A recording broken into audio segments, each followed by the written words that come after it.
स्वर्गीय जनार्दन पाटील यांच्या पुण्यतिथीनिमित्त 105 रुग्णांची मोफत तपासणी। संग्रामपूर कृषी उत्पन्न बाजार समितीचे माजी सभापती तथा कर्मयोगी स्वर्गीय जनार्दन पाटील चोपडे यांच्या 10व्या पुण्यतिथीनिमित्त संतनगरी मल्टीस्पेशालिटी हॉस्पिटल शेगाव येथे शुक्रवारी मोफत आरोग्य तपासणी व मार्गदर्शन शिबिर घेण्यात आले।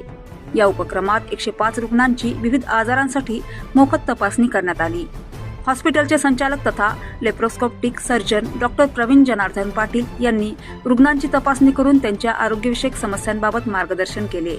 तपासणीत पुढील उपचार किंवा शस्त्रक्रियेची आवश्यकता आढळलेल्या गरजू रुग्णांना माफक दरात उपचार व आवश्यक शस्त्रक्रिया सुविधा उपलब्ध करून देण्यात येणार असल्याचे यावेळी सांगण्यात आले।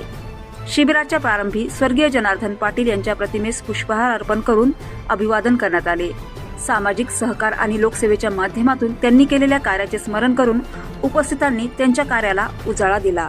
वडिलांनी आयुष्यभर जपलेल्या सेवाभावी विचारांचा वारसा पुढे नेण्याचा हा प्रयत्न आहे।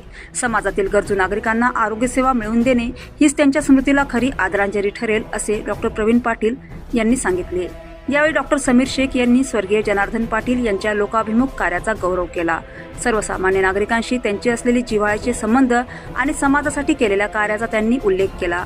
सेवाभावी कार्याची प्रेरणा पुढील पिढीने जपणे आवश्यक असल्याचेही त्यांनी सांगितले।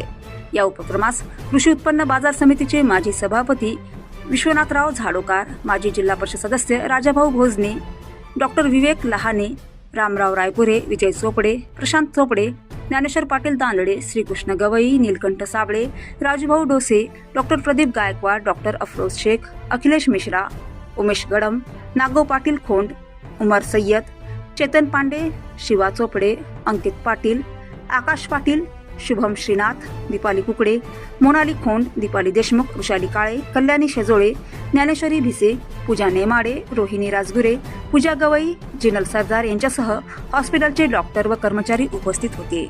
उपस्थितांनी स्वर्गीय जनार्दन पाटील यांना भावपूर्ण श्रद्धांजली अर्पण केली।